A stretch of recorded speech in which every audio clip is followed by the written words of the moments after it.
Today we will learn about algorithm and flowchart. Second chapter ये आपके लिए थोड़ा इस क्लास में नया होगा subject chapters algorithm and flowchart. आपने शायद हो सकता हो पहले पढ़ा हो या नहीं पढ़ा हो प्रीवियस क्लासेस में, बट एल्गोरिथम क्या है, फ्लोचार्ट क्या है, इसको एक इजी वे में समझते हैं, बिल्कुल सही तरीके से। आप सिर्फ कंसंट्रेट करेंगे आपको समझ में आ जाएगा। एल्गोरिथम कुछ नहीं है, आप एज यूजुअल डेली अपने लाइफ में उसको यूज करते हैं, खेलते टाइम में, प्ले करते टाइम में, या किसी भी शॉप पे जाते हैं, कोई सामान खरीदते हैं तो उसको आप फॉलो करते हैं, बट उसको समझना है कि क्या है एल्गोरिथम एंड फ्लोचार्ट। एल्गोरिथम में शॉर्टली हम समझते हैं, एल्गोरिथम की डिफिनेशन क्या है। Algorithm is a step wise set of finite instructions, okay, written to solve a problem. किसी भी प्रॉब्लम को सोल्व करने के लिए एक फाइनाइट इंस्ट्रक्शंस होता है, इट मींस कि वो खत्म होने वाला इंस्ट्रक्शंस है स्टेप वाइज, या स्टेप वाइज जो होता है, स्टेप बाय स्टेप किसी प्रॉब्लम को सोल्व करने के लिए जो भी रिटन किया जाता है चीजों को, वो रिटन जो होता है वो एल्गोरिथम कहलाता है। स्टेप बाय स्टेप लिखिएगा। अब स्टेप बाय स्टेप क्या होता है इसको हम समझेंगे।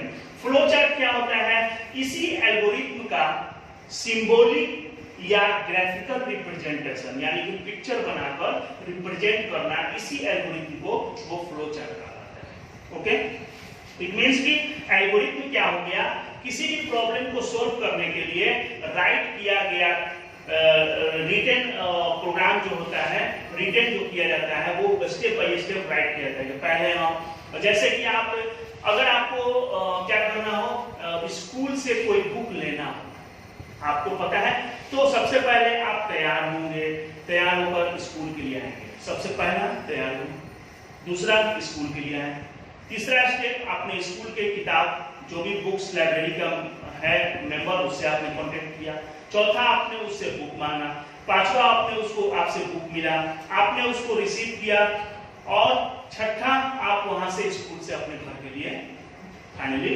निकल गए, स्टॉप, खत्म हो गया।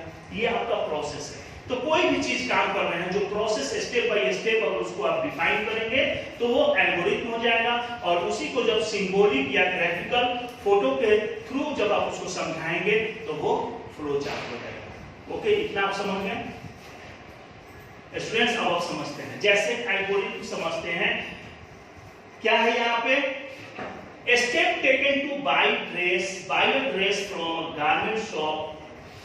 क्या है गारमेंट शॉप? अब आप कोई भी ड्रेस खरीदने जा रहे हो, सपोज दैट आपको किसी को कोई भी एक अच्छी सी ड्रेस खरीदनी हो, आप गारमेंट शॉप पे जाते हैं, यानी कि कपड़ों के दुकान पे। स्टेप क्या होगा आपका, सबसे पहले स्टार्ट होगा, first step, take a money and go to the garment shop.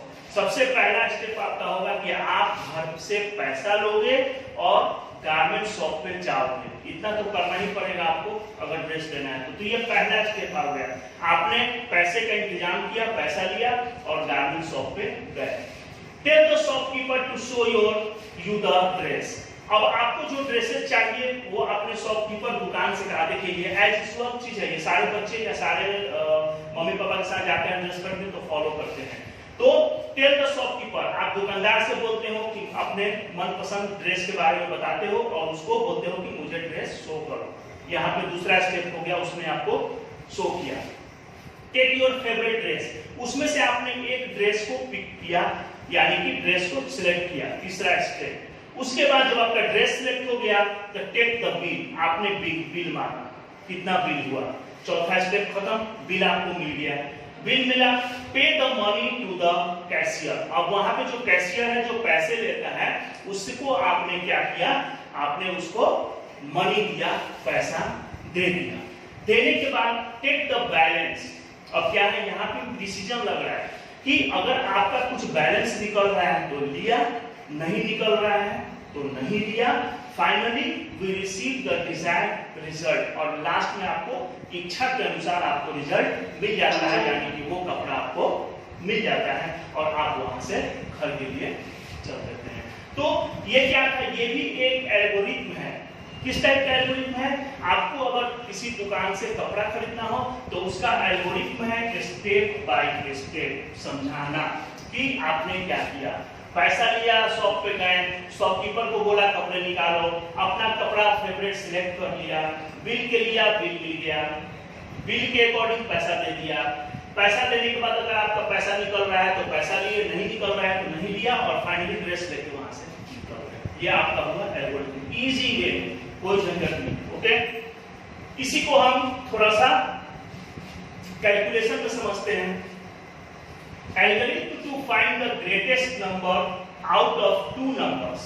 It means क्या है? आपको दो नंबर दिया गया है, आप जनरली मैथमेटिक्स में पढ़ते हैं, ग्रेटर देन निकालिए, स्मॉलर देन लिखिए, स्मॉलेस्ट सर्किल कीजिए, ग्रेटेस्ट सर्किल कीजिए। तो यहाँ पे क्या है? आपको ग्रेटेस्ट नंबर फाइंड करना है, तो उसका स्टेप लिखना है। तो सबसे पहले ग्रेटेस्ट नंबर के लिए आप स्टार्ट करोगे। सबसे पहला स्टेप हो गया स्टार्ट, ठीक है? ये बिल्कुल माइनर वे में है, जो आपको प्रोग्राम रिटन किया था वैसे है। स्टार्ट किया आपने, इनपुट टू नंबर्स। अब आप क्या है? दो नंबर उसमें डालेंगे, लेंगे, यानी कि इनपुट करना मतलब दो नंबर लेना। जब दो नंबर को कंपेयर करना हो, ग्रेटेस्ट कौन है तो दो नंबर तो लेना पड़ेगा ना। जैसे आपको बताया जाता है कि हाँ भाई 16 और 26, बताइए कौन सा इसमें से ग्रेटेस्ट है, तो ये दो नंबर आपने लिया ना। तो यहाँ जो बात हो रही है इनपुट की, यानी कि आपको दो नंबर लेना है। इनपुट टू नंबर्स, दो नंबर आपने लिया। कंपेयर द टू नंबर्स, तीसरा क्या है? कंपेयर किए। कंपेयर करना है, यहाँ डिसीजन लगा है, if A greater than B तो गो टू नेक्स्ट स्टेप। अगर ए बी के है तो नेक्स्ट स्टेप पे आ जाए और स्टॉप हो जाए, ठीक है? नहीं तो else go to 6th position, यहाँ पे आ जाए और स्टॉप हो जाए, ठीक है? यानी कि अगर ए बड़ा है तो प्रिंट द रिजल्ट, ए बड़ा है तो यहाँ पे आएगा, ए प्रिंट कर देगा। अगर ए बड़ा नहीं है तो एल्स यहाँ पे आ जाएगा, इसको छोड़ देगा और प्रिंट बी, यानी कि बी को प्रिंट कर देगा। अब क्या है? यहाँ पे कंडीशन है, अगर 6 है इधर 8 है, ऐसे दिया हुआ है। अगर 6 बड़ा है तो यहाँ पे 6 करेगा प्रिंट और स्टॉप हो जाएगा।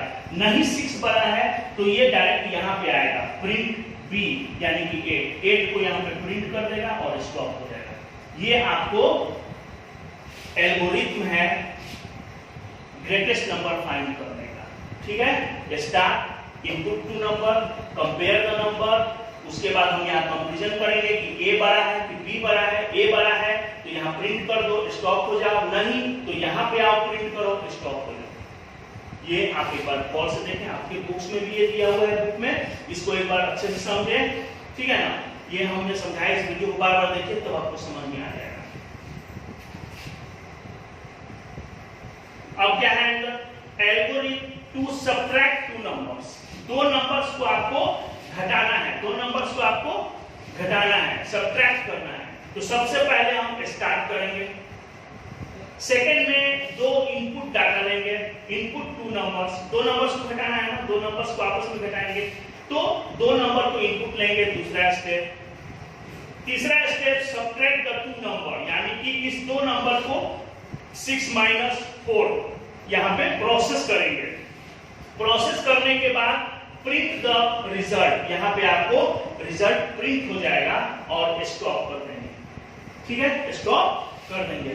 जैसे यहाँ पे स्टार्ट हुआ के 2 नंबर्स, मान लीजिए हमने 8 और 2 ले लिया, सबट्रैक्ट द नंबर 8 - 2 ले लिया, प्रिंट द रिजल्ट 8 - 2 6, स्टॉप। ये आपका न्यूमेरिकल में प्रिंट हो गया और यहाँ पे लिखा जा रहा है कि मुझे करना क्या है, रिटन में आपको दिया जा रहा है करना क्या है, बिल्कुल आसान है, ठीक है ना?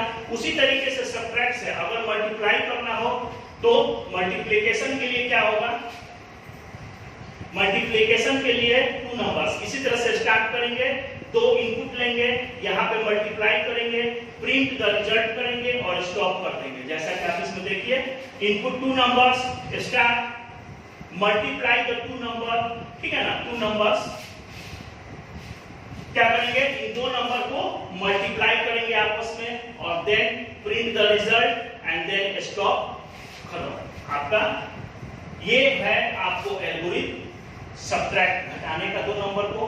ये है एल्गोरिथम मल्टीप्लाई 2 नंबर का, और पहला एल्गोरिथम जो था वो था आपको ग्रेटर नंबर फाइंड करने का।